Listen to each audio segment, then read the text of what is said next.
Radio Krishna presents Stories from the Vedic Scriptures. Today's episode is entitled The Appearance of Lord Jagganatha and His Chariot Festival. It is based on articles that appeared in Back to Godhead magazine, which was started by His Divine Grace A.C. Bhaktivedanta Swami Prabhupada, founder and spiritual guide of the International Society for Krishna Consciousness. Your narrator is Amal Bhakta Das.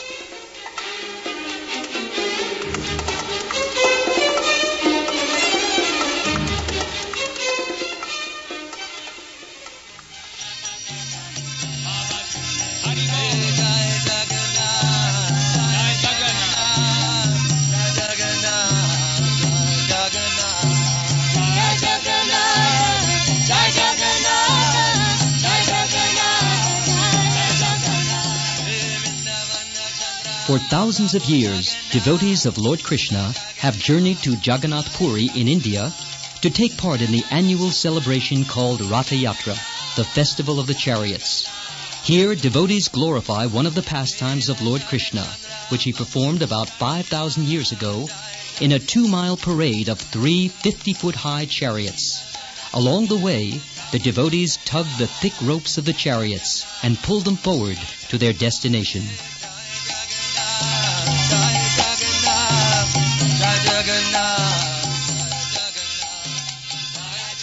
In recent years, the International Society for Krishna Consciousness has been perpetuating this ancient tradition. Thus, colossal Ratha Yatra chariots have been appearing in major cities around the world, leading many observers to wonder, amid the excitement and joy of the celebration, what does it all mean? Who are those wooden figures riding on the chariots? And how did this festival originate?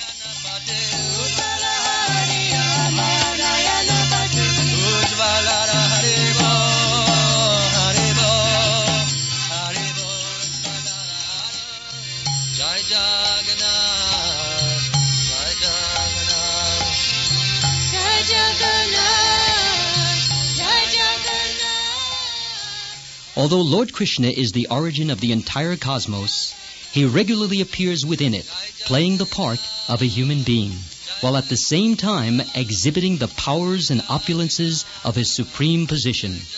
The purpose of his pastimes on earth is to re-establish the essence of all religious principles, namely, unalloyed love of God. Jai Balade, Jai Subhadra, Jai Balade. At one time, Lord Krishna, accompanied by his brother Balaram and his sister Subhadra, visited Kurukshetra, a holy site in north-central India. They did so to observe the ancient Vedic custom of bathing at a holy place during a solar eclipse. On this auspicious occasion, many great devotees of the Lord, who had been separated from him for many years, were reunited with him. Foremost among them were the villagers of Vrindavan, where Krishna had spent his early years before he had left to live as a king in the opulent city of Dwarka. During Krishna's absence from Vrindavan, the devotees there, especially Srimati Radharani, his most beloved devotee, always thought of him and longed for his return.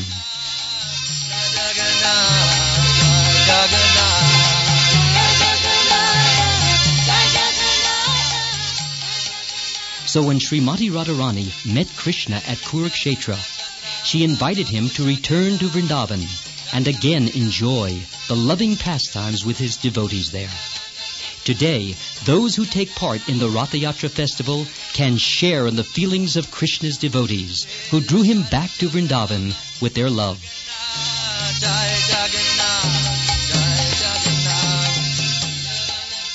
Each of the 3 chariots bears a wooden statue of either Lord Jaggannath, also known as Krishna, Lord Balaram, his brother, and Subhadra, his sister. Although these forms are made of wood, they are not idols, false or imaginary objects of worship, but are authorized incarnations of the one God, who consents to appear in such forms at the request of his pure devotees.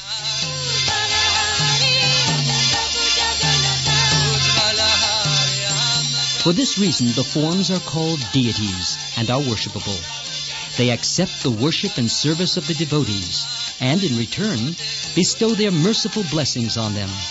Such blessings result in the devotees developing more love for them, which then enables the devotees to become free of the bondage of this material world and finally return home, back to Godhead or the Lord's abode.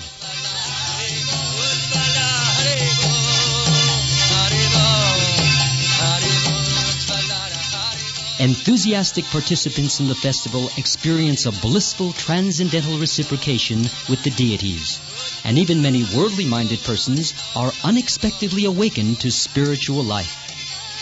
His Divine Grace A.C. Bhaktivedanta Swami Prabhupada introduced Ratha Yatra to the Western world in 1969 in San Francisco.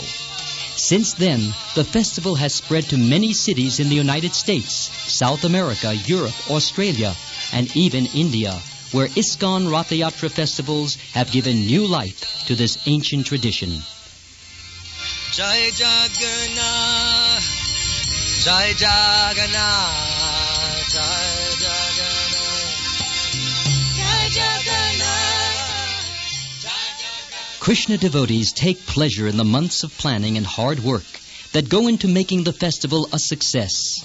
They understand that of all welfare activities, the distribution of Krishna consciousness is the most beneficial for everyone, for it ultimately puts an end to all miseries. The story of how the form of Lord Jagannath appeared in this world is a fascinating episode in Vedic history, and it occurred thousands of years ago as follows.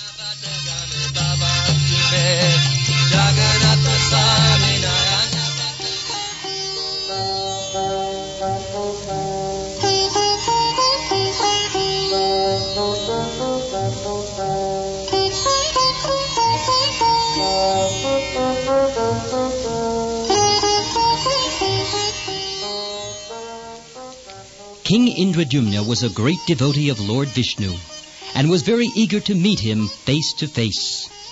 One time, by the Lord's arrangement, a devotee of the Lord arrived in the court of King Indradyumna.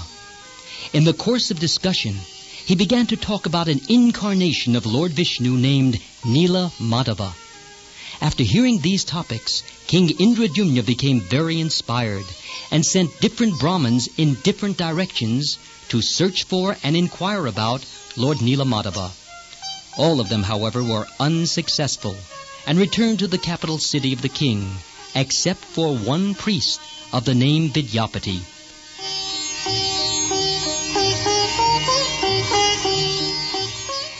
After wandering in many places, Vidyapati finally came to a district whose population was of a non-Aryan type, called Shabra. There he took shelter in the house of a man named Vishvasu. When he arrived, the master of the house was not there, but his young daughter Lalita was there alone. In a short time the master of the house returned and instructed his daughter to render all service needed for hospitality to the Brahmin guest. For some time Vidyapati stayed there, and later, by the special request of the Shabra, he married the Shabra's young daughter.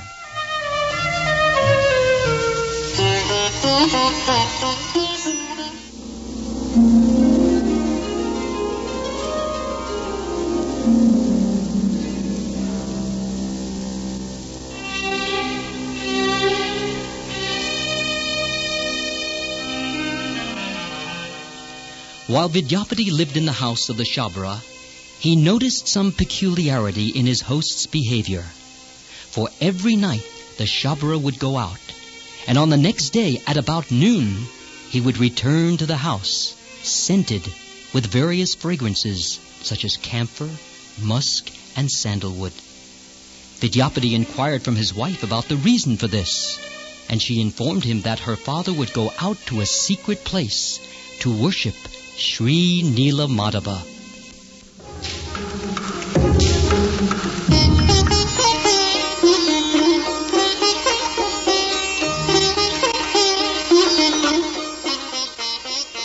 After that day, Vidyapati's joy knew no bounds. Actually, Lalita had been ordered by her father not to tell anyone about Sri Nila Madhava, but she overstepped that order by telling her husband. Vidyapati immediately became eager to see Sri Nila Madhava. Finally, one day, by the repeated request of his daughter, Vishvasu bound the eyes of Vidyapati and took him to see Sri Nilamadava. As they were leaving, Vidyapati's wife secretly bound some mustard seeds in the border of Vidyapati's cloth. And so, while passing on the path, he threw them down to mark the way. When they reached Sri Nilamadava, the Shabara removed the blindfold, and Vidyapati, seeing the unprecedented beauty of the deity of Sri Nilamadava, began to dance in ecstasy and offer prayers.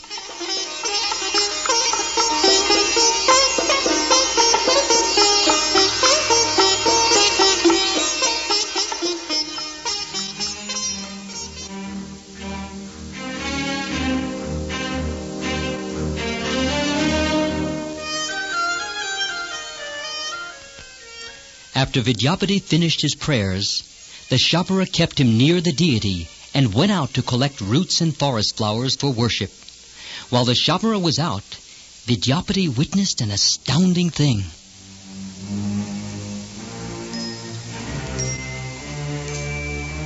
A sleeping crow fell off a branch of a tree into a nearby lake and drowned. It immediately assumed a four-armed Vaikuntha, or spiritual form, and started back to the spiritual sky. Seeing this, the Brahmin climbed up the tree and was about to jump into the lake to follow the liberated crow. But as he was about to jump, a voice in the sky said, "O Brahmin, since you have been able to see Sri Nilamadava, you should, before all else, inform King Indradyumna." Thus the Brahmin climbed down from the tree and waited.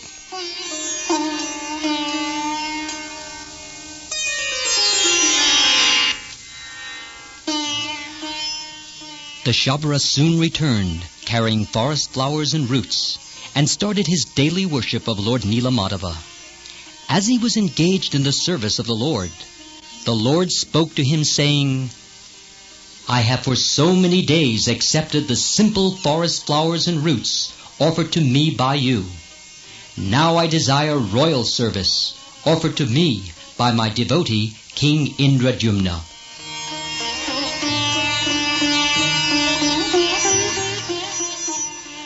When the Shabara heard this, he thought, "I shall be cheated from the service of Sri Nilamadava." Therefore he bound his son-in-law Vidyapati and kept him in his house. After a time, however, at the repeated request of his daughter, he freed the Brahmin and allowed him to go. The Brahmin then immediately went to King Indradyumna and informed him of the discovery.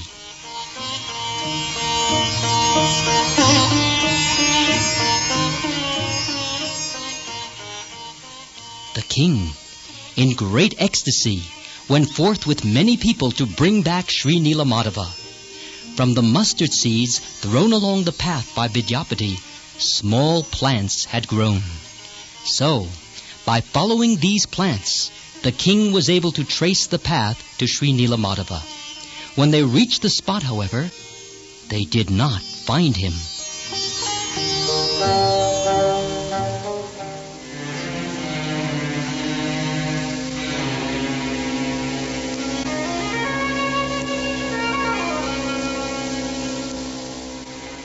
Not being able to see the beautiful form of the Lord, King Indradyumna besieged the village of the Shabaras and arrested Vishvasu. Suddenly, however, a voice in the sky said to the king, "Release this Shabara. On top of Nila Hill, you should construct a temple. There, as Daru Brahman, or the Absolute Truth, manifest in a wooden form, you will see me. You will not see me as Nilamadava."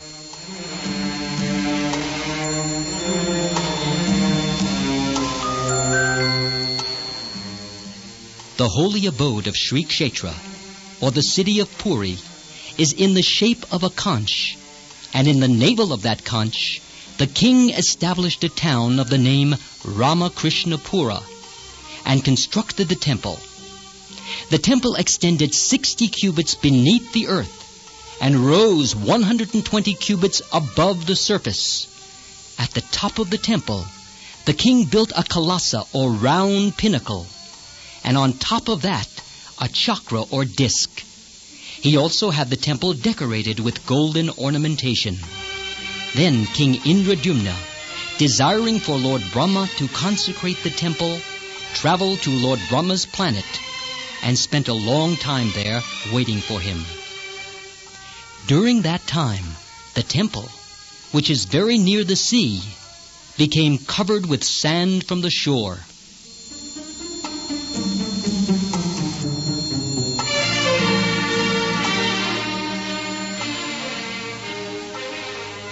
When King Indradyumna was away, first Suradeva and then Galamadava presided as the kings of that area. But it was Galamadava who raised the temple from within the sands, where it had been buried for a long time. Shortly after the temple was uncovered, however, King Indradyumna returned from Lord Brahma's abode. Indradyumna claimed that he had constructed the temple, but Galamadava put forward the claim that he was its constructor. Nonetheless, in a banyan tree near the temple lived a Busandi crow who had been living through many ages, constantly singing the name of Lord Rama. From his abode, on the branches of that banyan tree, the crow had seen the whole construction of the temple.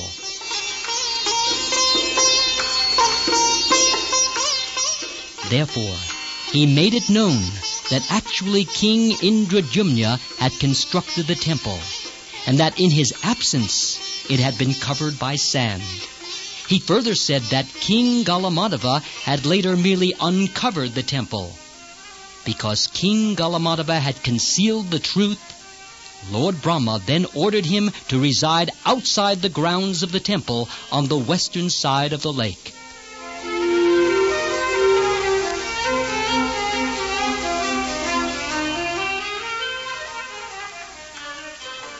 Indradyumna then prayed to Lord Brahma to consecrate the temple and the surrounding area known as Sri Kshetra, which gives the highest type of liberation. But Lord Brahma said, "This Sri Kshetra is manifested by the Supreme Lord's own internal potency, and the Supreme Lord manifests himself. Therefore it is not within my power to install the Lord here. Lord Jagganatha and his abode are eternally situated in this material world by his own mercy. Therefore I shall simply place a flag on the top of the temple and give this blessing. Anyone who from a distance sees this flag and bows down, offering his prostrated obeisances, shall easily become liberated."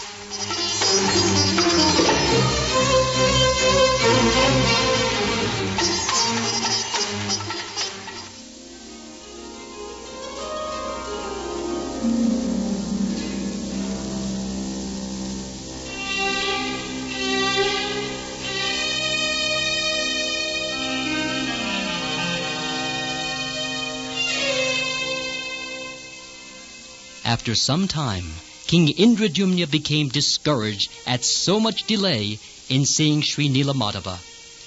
Deciding that his life was useless, he lay down on a bed of kusha grass, being determined to give up his life by fasting. At that time, Lord Jagganatha spoke to him in a dream as follows: "My dear king, don't be anxious. I shall come floating in from the sea in my wooden form as Daru Brahman at the place called Banki Muhan.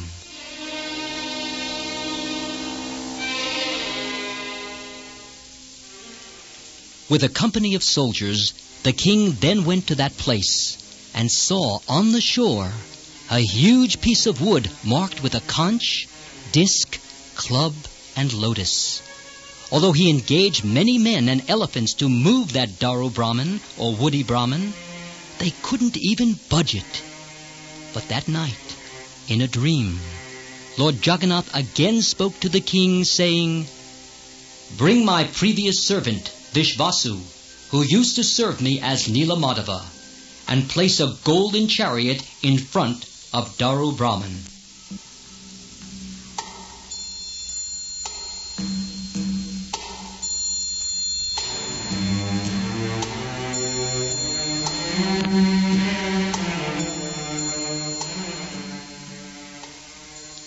the king began to work according to the instruction of that dream. He brought the Shabra Vishvasu and put him on one side of Daru Brahman, and on the other side he put the Brahman Vidyapati. Placing a golden chariot before the Daru Brahman, he then started kirtan, chanting of the holy names of the Supreme Lord. Next, the king caught hold of Daru Brahman and prayed for the Lord to mount the chariot. Daru Brahman was then easily placed on the chariot and taken to an appointed place.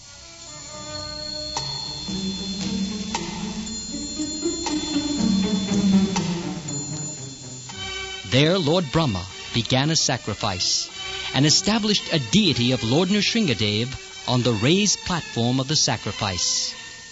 It is said that the place where the present temple stands is the place where the sacrifice was performed, and that the Nrsinga deity now standing at the western side of the Mukti Mandapa in the temple compound is that original Nrsinga deity.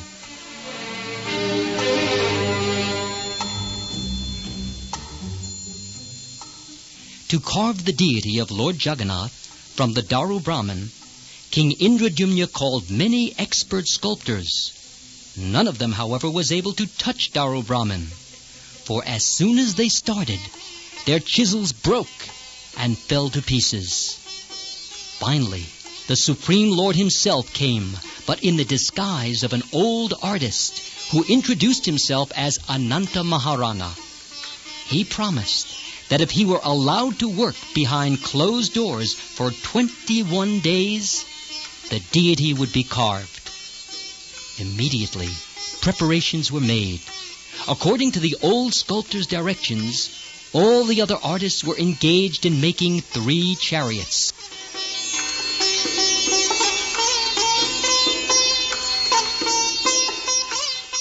After making the king promise that the sculptor would reside alone, and the king would not open the doors of the temple even slightly before the 21 days had elapsed, the old sculptor then took Daru Brahman into the temple and closed the doors.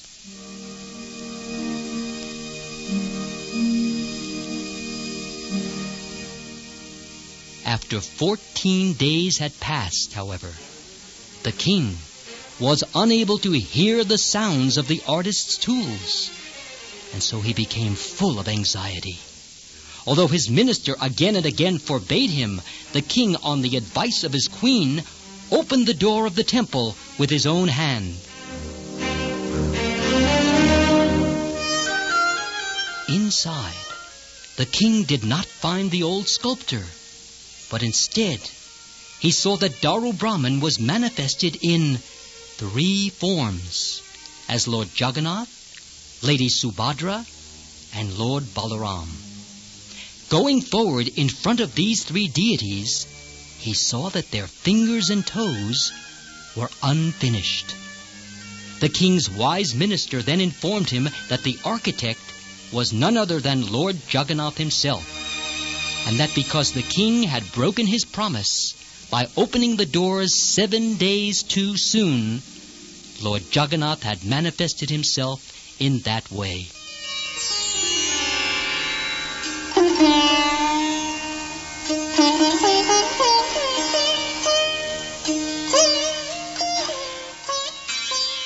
Then the king, thinking himself a great offender, decided to end his life. Thus again, he lay down on a bed of kusha grass and began fasting. When half the night had passed, Lord Jagannath appeared to the king in his dreams. The Lord said, "I am eternally situated here in Nilachala, in the form of Lord Jagannath as Daru Brahman. In this material world, I descend in 24 deity incarnations with my abode. I have no material hands and feet, but with my transcendental senses, I accept all the items offered in service by my devotees. And for the benefit of the world, I move from one place to another.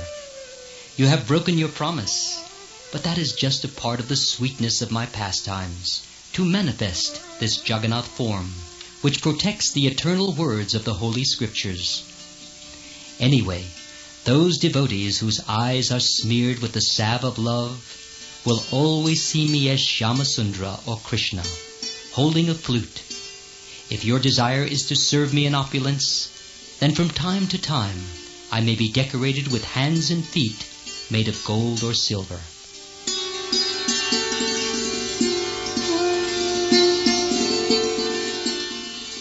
The descendants of Vishvasu, who used to serve me as Nilamadava, should generation after generation serve me. They may be called my Dayatas. The descendants of Vidyapati, born from his Brahmin wife, should perform the deity worship for me. And his descendants, born from his Shabari wife, Lalita, should cook my food. They shall be known as Suyadas.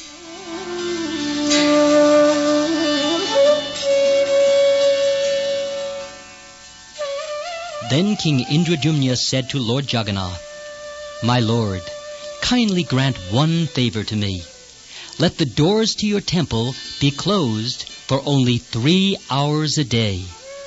The rest of the time let the doors be open, so that all the residents of the universe may have access to see you. Further, let it be that all day long your eating may go on, and that your lotus fingers may thus never become dry." Lord Jagannath replied, "So be it. And for yourself, what benediction do you ask?" The king replied, "So that no one in the future will be able to claim your temple as his own property, I desire to be without descendants. Kindly just grant me this one benediction." Lord Jagannath replied, "So be it."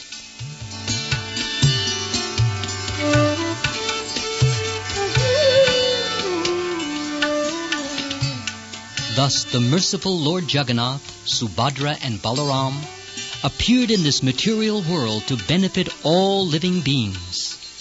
But what is the benefit they bestow?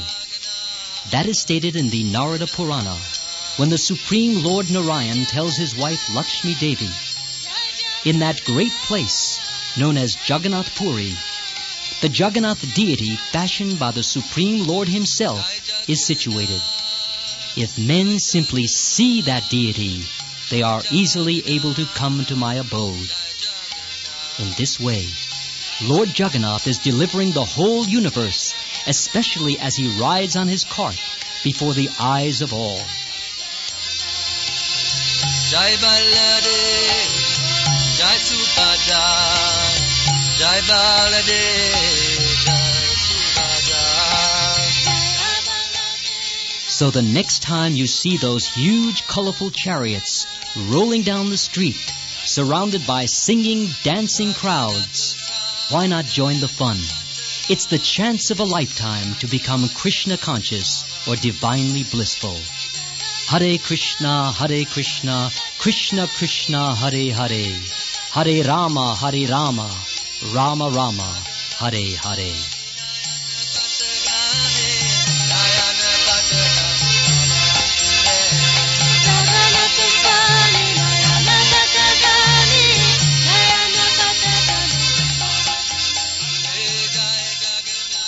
Today's story from the Vedic scriptures was entitled The Appearance of Lord Jagannath and His Chariot Festival.